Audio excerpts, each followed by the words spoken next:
Hello, hello. Welcome back to Let's Talk Ray Bradbury. We are up to the namesake story in the collection, The Cat's Pajamas. That story is, of course, The Cat's Pajamas from 2003. If you're new to the channel, the way that these reviews work is I do a brief synopsis of all the action, what happens in the story by Ray Bradbury, and then just sort of share some thoughts and feelings and some notes about what I felt about the story. Is it worth your time to read?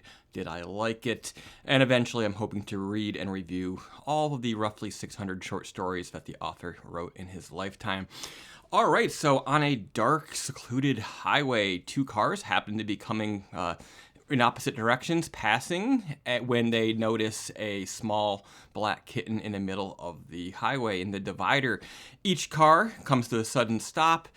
You see the doors open, somebody reaches out of each car, and at the same moment, a man in one car, a woman in the other car reach down and grab the cat, trying to pick it up. We learn that the man is Tom, the woman is Catherine, so Tom Cat, Catherine Cat. Yeah, you see where this is going. They reach it down simultaneously, and now that they have their hands on this cat, one is claiming it, the other is claiming it. They don't know who the cat should belong to.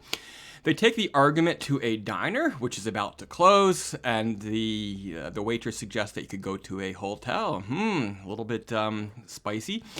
So they do take the argument about who's going to own this cat to the hotel. The cat sleeps wonderfully, comfortably in the middle of the bed, as cats have been known to do, while the man and the woman keep their distances on the far sides of the bed, trying to keep this PG. Of course, they don't seem to have any feelings for each other at this moment, but they're willing to do anything for a cat, which is why they found themselves in a hotel late at night.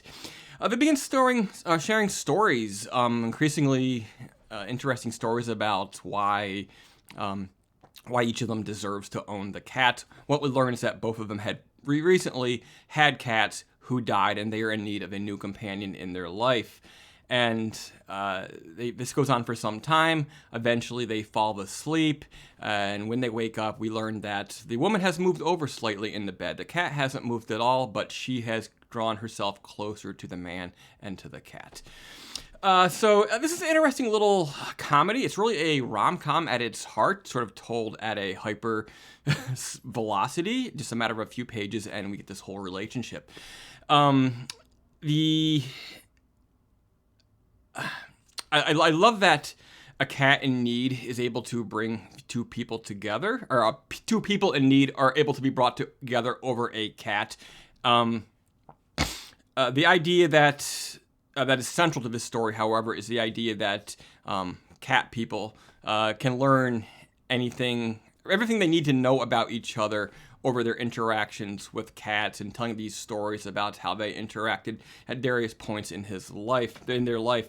And I sort of believe this idea that you can learn what you need to know about people by their small actions. For instance, when you come online on YouTube and you interact in the comment section, I like to think I learn most of what I need to know about you by how you treat me and how you treat others. If you come online to troll people and to insult people and to not keep things on topic, there's a good chance that we're not going to get along, because that is totally antithetical to who I am as a person. I think pets in particular, as Bradbury sort of points out with this story, have a way of bringing families together, especially in hard times, but also bringing strangers together and showing them that in particular with cats, it's sort of this feeling that, I would do anything for my cat, and I would never hurt a cat, and I think that tells you that, yes, this person, it's unlikely that they're going to hurt you. It's not a foolproof system, but I tend to believe there is some truth to it, and that is what The Cat's